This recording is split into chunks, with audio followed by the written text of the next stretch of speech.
નમસ્કાર વિદ્યાર્થી મિત્રો, વિડિયો લેક્ચરના માધ્યમથી ઓનલાઈન એજ્યુકેશનમાં આપ સૌનું ફરી હાર્દિક સ્વાગત છે.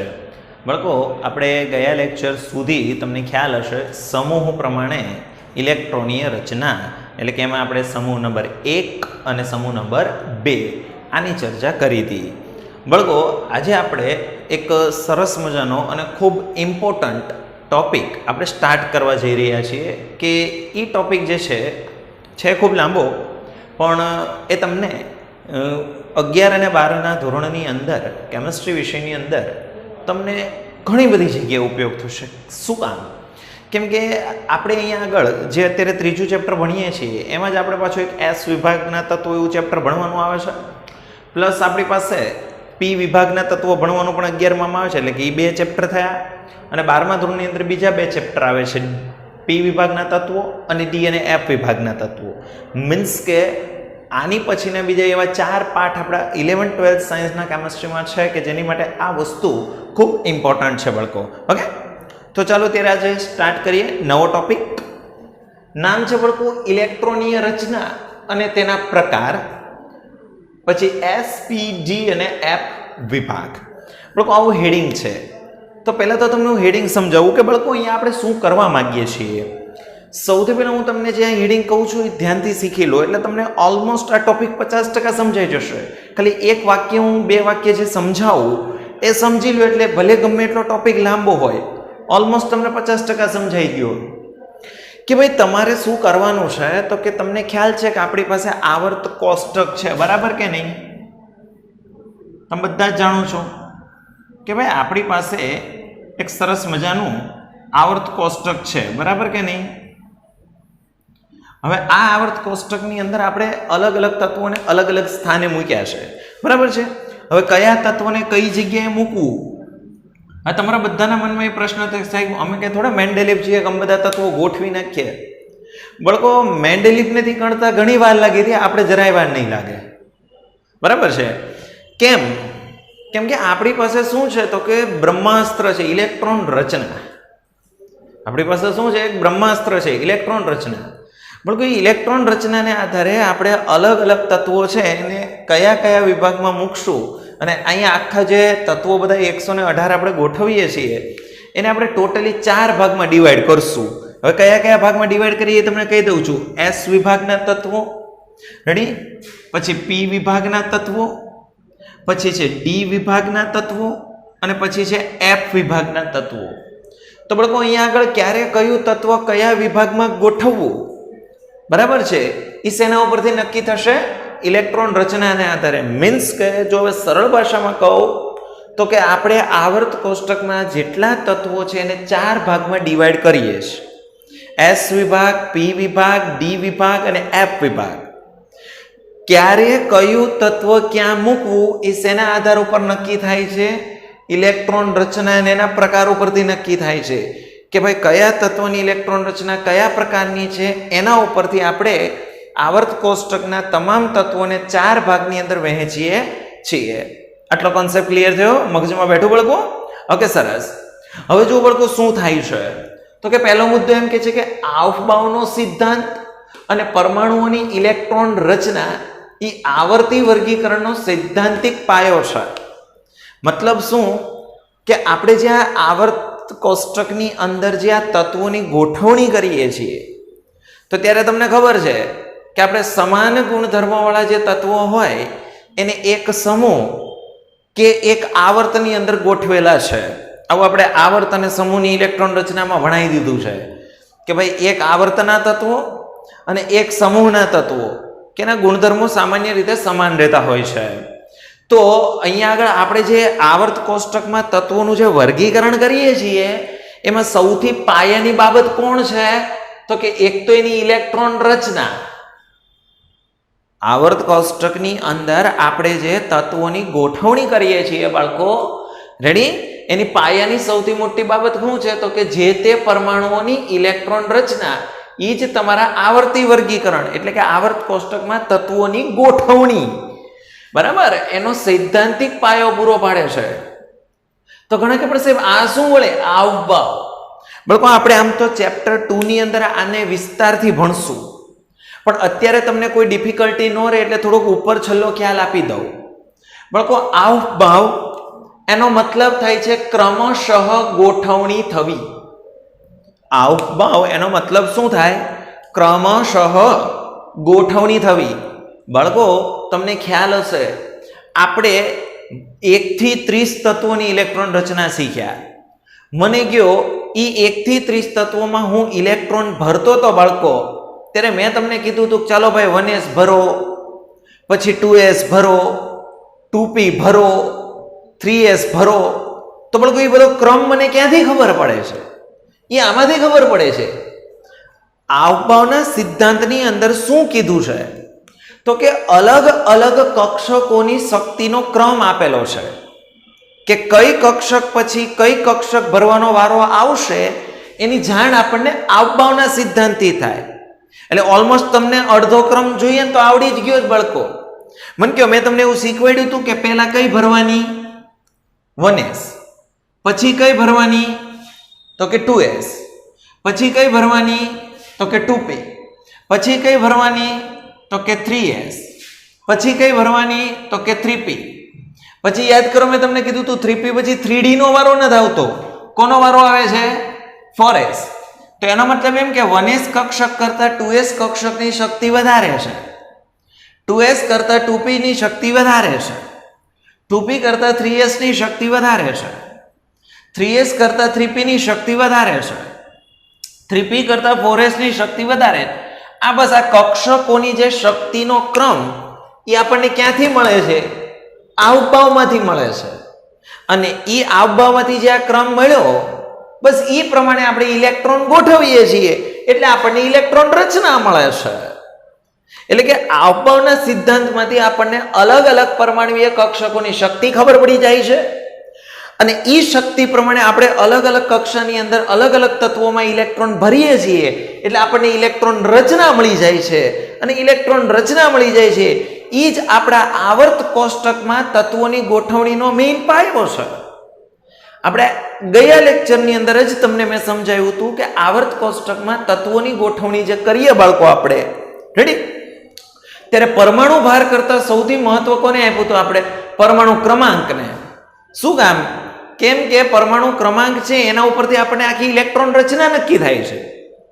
અને આપણે એટલે જ યાદ કરો એક જ સમૂહમાં હોય, બરાબર છે, આવું બધું ભણાવ્યું હતું કે એક જ સમૂહના તત્વોની ઇલેક્ટ્રોન રચના કઈ રીતે હોય, એક આવર્તના તત્વોની ઇલેક્ટ્રોન રચના કઈ રીતે હોય, આ બધું આપણે અગાઉના લેક્ચરમાં શીખ્યા. તો બાળકો સૌથી મહત્વનો પોઈન્ટ શું હતો? તો કે ભાઈ હાવભાવનો સિદ્ધાંત એટલે કે એનો મતલબ થાય ક્રમશઃ ગોઠવણી કરવી અને પરમાણુની ઇલેક્ટ્રોન રચના એ આપણા આવર્ત કોષ્ટકની અંદર તત્વોની ગોઠવણીનો એક પાયો પૂરો પાડે છે. રેડી? મતલબ આ જો ન હોત ને તો બાળકો આપણે આ વસ્તુ કાંઈ કરી શક્યા ના હોત. ક્લિયર થયો કોન્સેપ્ટ? ઓકે, સરસ. હવે જો બાળકો આવર્ત કોષ્ટકની અંદર આ લાઈન મેં ભણાવી દીધી છે કે ભાઈ આવર્ત કોષ્ટકમાં ઊભા સ્તંભમાં રહેલા તત્વો એક જ સમૂહ અથવા કુટુંબની રચના કરે.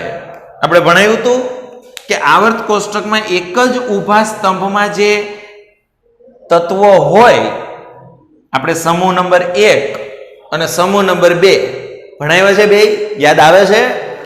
તો એ આવર્ત કોષ્ટકમાં એક જ ઊભા સ્તંભમાં જે તત્વો છે એને આપણે એક સમૂહ અથવા એક કુટુંબ કહીએ છીએ. ફરી એકવાર કહું, આપણા આવર્ત કોષ્ટકની અંદર તમને ખ્યાલ હશે 18 સમૂહ મેં કીધા હતા, યાદ હોય તો એક જ ઊભા સ્તંભમાં જેટલા તત્વો તમને જોવા મળે તો એક જ ઊભા સ્તંભમાં તમને જેટલા તત્વો જોવા મળે છે એ તત્વો એક સમૂહ રચે છે અથવા કુટુંબ રચે છે. એટલે તો આપણે આને સમૂહ 1, સમૂહ 2, સમૂહ 3, સમૂહ 4 એમ કરતા કરતા સમૂહ 18. તો એ સમૂહ શું છે? સમૂહ કાંઈ નથી, ઊભા સ્તંભમાં રહેલા તત્વોનો એક સમૂહ, બરાબર? એટલે કુટુંબ. ઓકે, અને એ સમાન રાસાયણિક ગુણધર્મો દર્શાવે છે. બાળકો આ લાઈને હું ભણાવી ચૂક્યો છું કે એક જ સમૂહના, દાખલા તરીકે યાદ કરો, સમૂહ નંબર 1 નું તમે કોઈ બી તત્વ લઈ લો, સમૂહ નંબર 1 નું તમે કોઈ બી તત્વ લઈ લો, એની બાહ્યતમ કક્ષામાં એક જ ઇલેક્ટ્રોન હોય. એટલે આપણે સમૂહ નંબર 1 ના તત્વોની બાહ્યતમ કક્ષાની સામાન્ય ઇલેક્ટ્રોન રચના શું કીધી હતી? NS1. તો મેં તમને ત્યારે જ કીધું હતું કે એક જ સમૂહમાં રહેલા કોઈ પણ તત્વ હોય એની બાહ્યતમ કક્ષામાં રહેલા ઇલેક્ટ્રોનની સંખ્યા સરખી હોય, એટલે એક જ સમૂહમાં રહેલા કોઈ પણ તત્વોના રાસાયણિક ગુણધર્મો સરખા હોય. એટલે કે સમૂહનું પહેલું તત્વ જે રાસાયણિક પ્રક્રિયા આપે, સમૂહનું છેલ્લું તત્વ પણ ઈ રાસાયણિક પ્રક્રિયા આપી શકે છે. શું કામ? કેમ કે આફ્ટર ઓલ દરેકની બાહ્યતમ કક્ષામાં એક જ ઇલેક્ટ્રોન છે. એટલે સમૂહ 1 માં સમૂહ 2 ના દરેક તત્વોની ઇલેક્ટ્રોન રચના જોઈ લ્યો, એની બાહ્યતમ કક્ષામાં સૌથી બહારની છેલ્લી કક્ષામાં 2 ઇલેક્ટ્રોન હતા. તો સમૂહ 2 ના કોઈ પણ તત્વ લઈ લો, એ બધાના ગુણધર્મો, રાસાયણિક ગુણધર્મો કેવા રહેતા હોય છે બાળકો? સમાન રહેતા હોય છે. ક્લિયર થયું બાળકો? આ મુદ્દો ઓલરેડી આપણે ભણી ચૂક્યા છીએ. હવે આપણે કે છે કે ભાઈ આ સમાન રાસાયણિક ગુણધર્મો શું કામ? તો કે આ સમાનતા એટલા માટે જોવા મળે છે કે તત્વોની બાહ્યતમ કક્ષામાં ઇલેક્ટ્રોનની સંખ્યા અને વિતરણ એટલે કે વહેંચણી એક સરખી હોય છે. એ તો કીધું. આ મુદ્દો વાંચો શું કહે છે? આ સમાનતા એટલા માટે જોવા મળે છે કે તત્વોની બાહ્યતમ કક્ષામાં ઇલેક્ટ્રોનની સંખ્યા અને વિતરણ એક જ પ્રકારે હોય છે. તો એનો મતલબ એવો થયો કે તમે કોઈ પણ સમૂહ લઈ લો, 1 થી લઈને 18 માં તમે કોઈ બી સમૂહ લઈ લો, એક જ સમૂહમાં જેટલા તત્વો હશે એ બધાની બાહ્યતમ કક્ષાની ઇલેક્ટ્રોન રચના એક સમાન જ હશે. ખ્યાલ આવે છે? એટલે તો એમના રાસાયણિક ગુણધર્મો સમાન આવે છે. તો બાળકો આફ્ટર ઓલ આ બે મુદ્દા આપણે પહેલા ચર્ચા કરી ચૂક્યા છીએ. આ તો ફરીવાર અહીંયા આવે છે એટલે હું બોલું છું. ત્યારબાદ બાળકો હવે આપણો મેઇન ભાગ કે ભાઈ આ તત્વોનું વર્ગીકરણ આપણે 4 ભાગમાં કરીએ. આપણી પાસે 118 તત્વો છે. તમને ખ્યાલ છે બાળકો? આપણી પાસે ટોટલ કેટલા તત્વો છે? 118. આ 118 તત્વોને આપણે 4 ભાગમાં વહેંચ્યા. S વિભાગ, P વિભાગ, D વિભાગ અને F વિભાગ. તો તરત પ્રશ્ન થાય સાહેબ કે આપણે આ 118 તત્વોને સાહેબ આ 4 ભાગમાં વહેંચીએ તો કયું તત્વ કયા ભાગમાં મૂકવાનું?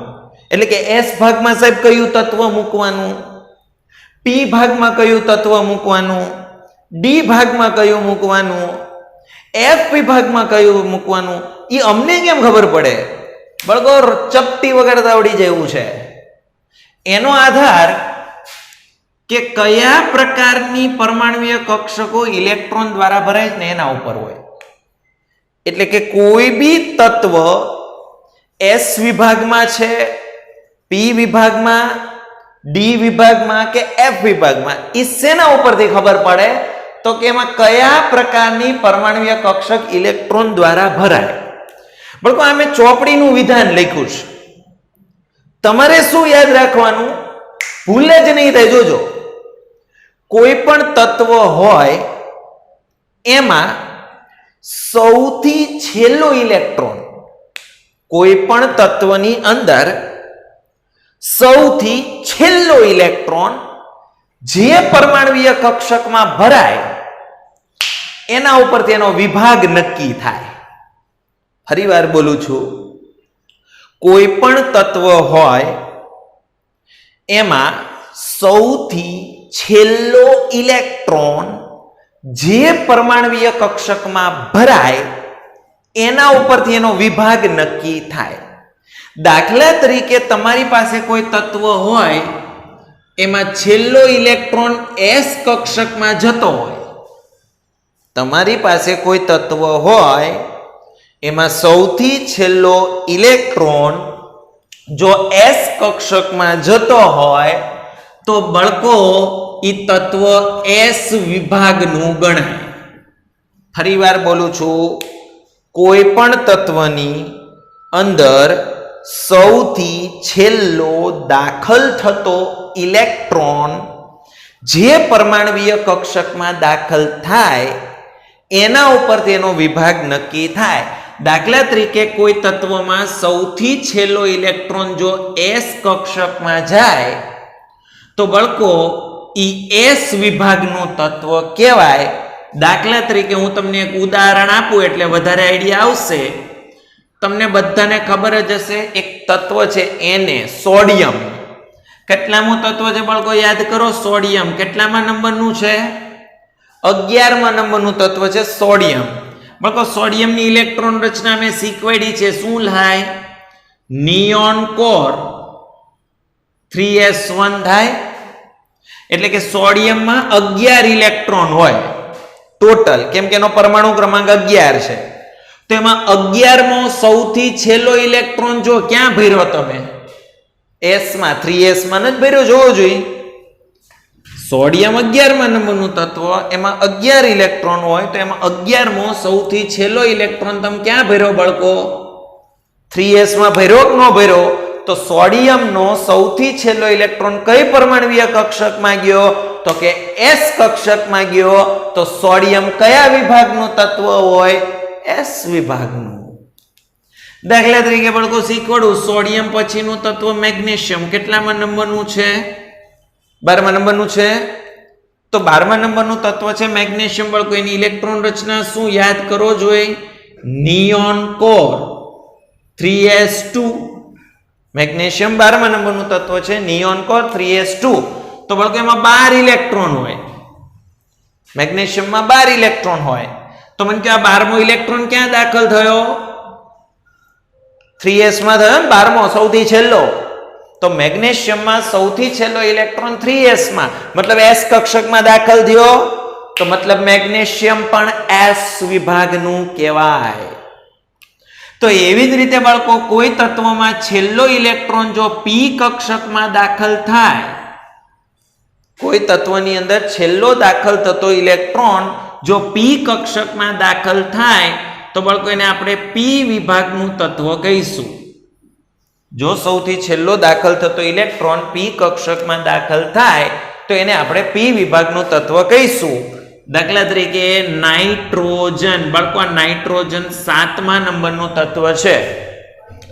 7મા નંબરનું તત્વ છે, એની ઇલેક્ટ્રોન રચના યાદ કરો. મેં નાઇટ્રોજનની શીખવાડેલી છે, હિલિયમ કોર. એટલે કે 1s2 આવી ગયું, પછી 2s2 અને 2p3. નાઇટ્રોજનની ઇલેક્ટ્રોન રચના યાદ કરો બાળકો. ઇલેક્ટ્રોન રચના આવડવી જરૂરી છે. Helium core 2s2 2p3. તો બાળકો નાઇટ્રોજન 7મા નંબરનું તત્વ છે, એમાં 7 ઇલેક્ટ્રોન છે. સૌથી છેલ્લો ઇલેક્ટ્રોન ક્યાં જાય છે? P માં જાય છે. તો 7મો સૌથી છેલ્લો ઇલેક્ટ્રોન P માં જાય એટલે નાઇટ્રોજન P વિભાગનું છે. તો એવી જ રીતે કોઈ પણ તત્વમાં છેલ્લો ઇલેક્ટ્રોન જો D કક્ષકમાં જતો હોય તો એ D વિભાગનું હોય. તમારે 21 થી 30 માં તમારે જે લેવું હોય લઈ લો. સૌથી છેલ્લો ઇલેક્ટ્રોન તમે D માં જ ભર્યો હશે એટલે D વિભાગના છે. એવી જ રીતે કોઈ પણ તત્વમાં સૌથી છેલ્લો દાખલ થતો ઇલેક્ટ્રોન જો F કક્ષકની અંદર ભરાતો હોય તે બાળકો F વિભાગનું હોય. ક્લિયર થયું? હવે આ ગોઠવણી કરીએ તો મેં કીધું એમ જ્યાં ગામ હોય ને ત્યાં બાળકો ઉકરડો તો હોય જ. રેડી? અમુક માણસો એવા હોય, રેડી, તમે ગોઠવણી કરો તો 2-4 તો આડાવડા જ બેઠા હોય. તો જેમ માણસોને તમે જો મગજ હોવા છતાં સીધા નથી રહેતા, તો આમાંય 2-3 નંગ છે. જેમ કે આ વર્ગીકરણમાં આપણી પાસે 2 અપવાદ છે. અપવાદ નંબર પહેલો છે હિલિયમ. સૌથી પહેલો અપવાદ કોણ છે બાળકો? હિલિયમ. નોર્મલી હિલિયમની ઇલેક્ટ્રોન રચના બધાને ખબર જ છે, 1s2. તો 1s2 એટલે એમાં છેલ્લો ઇલેક્ટ્રોન ક્યાં ગયો બાળકો? S માં. તો હું હમણાં બરાડા પાડીને કહેતો તો છેલ્લો ઇલેક્ટ્રોન S માં જાય. તો જેમાં છેલ્લો ઇલેક્ટ્રોન S માં જાય તો S વિભાગમાં હોવું જોઈએ ને. હિલિયમ ક્યાં હોવું જોઈએ? S વિભાગમાં.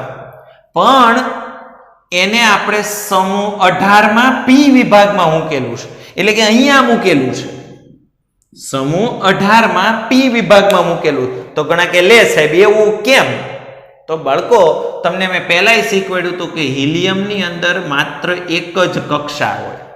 હવે આને બાહ્યતમ કયો એટલે કે પહેલી કયો કે છેલ્લી કયો, આમાં એક જ હોય અને એમાં 2 ઇલેક્ટ્રોન છે. અને બાળકો આની બાહ્યતમ કક્ષા ઇલેક્ટ્રોનથી સંપૂર્ણ ભરાયેલી છે. આની બાહ્યતમ કક્ષાની ઇલેક્ટ્રોન રચના જોશો તો ખ્યાલ આવશે કે આની બાહ્યતમ કક્ષા ઇલેક્ટ્રોનથી સંપૂર્ણ ભરાયેલી છે, કેમ કે પહેલામાં વધુ બે જ હમાય. તો મેં તમને પહેલા શીખવાડ્યું છે કે જેની બાહ્યતમ કક્ષા જો ઇલેક્ટ્રોનથી પૂરેપૂરી ભરાઈ ગઈ હોય અથવા તો અષ્ટક રચના પૂરી થઈ ગઈ હોય, રેડી, કા અષ્ટક એટલે કે 8 ઇલેક્ટ્રોન, અને કા બાહ્યતમ કક્ષા જો ઇલેક્ટ્રોનથી પૂરેપૂરી ભરાઈ ગઈ હોય તો ઈ તત્વ ન તો ઇલેક્ટ્રોન ગુમાવે ન તો ઇલેક્ટ્રોન મેળવે, એટલે કે નિષ્ક્રિય ગણાય ને. અને આપણે નિષ્ક્રિય તત્વોને સમૂહ 18 માં રાખેલા છે. નિષ્ક્રિય તત્વોને આપણે બાળકો ક્યાં રાખેલા છે? સમૂહ નંબર 18 માં રાખ્યા છે. અને એટલે મિસ્ટર હિલિયમને આપણે ક્યાં મૂકી દીધો છે? તો કે સમૂહ 18 માં. કેમ? તો કે એની વર્તણૂક કોના જેવી છે? ઉમદા વાયુ તત્વો જેવી, એટલે કે નિષ્ક્રિય વાયુ તત્વો જેવી એની વર્તણૂક છે, એટલે એને સમૂહ 18 માં મૂક્યો. અને બીજો અપવાદ છે આપણો હાઇડ્રોજન.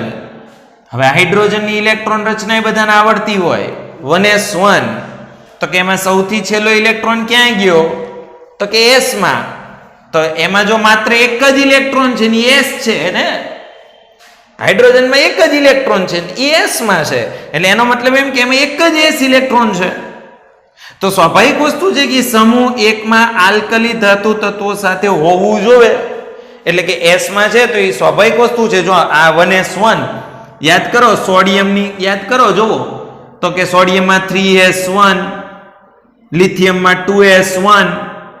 તો જો લિથિયમ, સોડિયમ, પોટેશિયમ આ બધા તમે યાદ કરો તો આ બધાની હારે આ હાઇડ્રોજન મેચ થાય છે ને, એટલે કે સમૂહ નંબર 1 ના તત્વો NS1 એની હારે હાઇડ્રોજન મેચ થાય છે, તો એ સમૂહ 1 એટલે કે આલ્કલી ધાતુ તત્વો સાથે હોવું જોઈએ, પણ નથી. અહીંયા હાઇડ્રોજન નથી.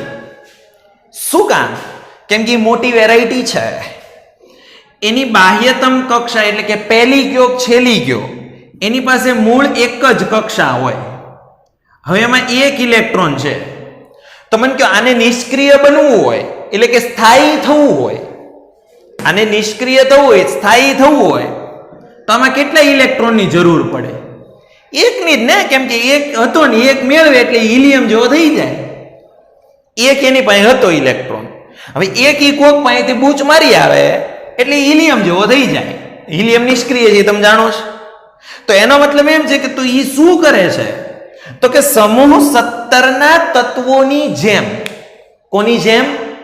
સમૂહ 17 ના તત્વોની જેમ ઈ ઇલેક્ટ્રોન સ્વીકારી અને નિષ્ક્રિય વાયુ તત્વ જેવી ઇલેક્ટ્રોન રચના પ્રાપ્ત કરે છે. એટલે એનો મતલબ એમ છે કે હાઇડ્રોજનની વર્તણૂક સમૂહ 1 હારે મેચ થાય છે, અને બીજી તરફ ઈ એક ઇલેક્ટ્રોન સ્વીકારે અને હિલિયમ જેવો નિષ્ક્રિય વાયુ તત્વ બની જાય. હવે ઈ વર્તણૂક સમૂહ 17 ની છે, હેલોજન સમૂહ, આપણે આ ભણાવશું જ. તો સમૂહ 1 હારે એના ગુણ મેચ થાય, સમૂહ 17 હારે એના ગુણ મેચ થાય, તો પછી તરત કન્ફ્યુઝન થાય કે સાહેબ આને સમૂહ 1 માં મૂકવો 17 માં? તો બધાએ વિચાર્યું કે ચિંતા નહીં, 1 માંય નહીં 17 માંય નહીં, આવર્ત કોષ્ટકમાં ઉપર વચ્ચે મૂકી દીધું, એટલે કે નડે જ નહીં. કે સમૂહ 1 માં નથી રાખ્યું, સમૂહ 17 માં નથી રાખ્યું. કેમ? તો કે એને બે હારે લક્ષણ મેચ થાય, એટલે આપણે એને સમૂહ 1 માં ન મૂક્યું, સમૂહ 17 માં ન મૂક્યું, આપણે આવર્ત કોષ્ટકમાં મધ્યમાં ઉપર વચ્ચે મૂકી દીધું છે. ક્લિયર થયો? તો આ બે અપવાદ સમજણ બાળકો. હવે નેક્સ્ટ ટાઈમ આપણે S વિભાગ વિશે, પછી P વિભાગ વિશે, D વિભાગ વિશે અને F વિભાગ વિશે ધીમે ધીમે ડિટેલ ચર્ચામાં ઉતરશું. એટલે કે આ ટોપિક આપણે નેક્સ્ટમાં કન્ટિન્યુ કરીશું. ઓકે, જો આજમાં તમને કોઈ પણ પ્રકારનો ડાઉટ રહ્યો હોય, આજના લેક્ચરમાં કઈ તકલીફ હોય તો એની ટાઈમ બાળકો પૂછી લેજો. આમાં અડધો વસ્તુ તો આપણે ભણ્યા હતા એવી જ હતી, ખાસ તો આ બે વસ્તુ ભણવાની હતી અને એક આ વસ્તુ જે મેં કીધી એ ભણવાની હતી. ઓકે, તેમ છતાં કઈ તકલીફ હોય તો પૂછી લેજો. હજી આ ટોપિક આપણે નેક્સ્ટ લેક્ચરની અંદર કન્ટિન્યુ કરવાના છીએ. Okay, thank you.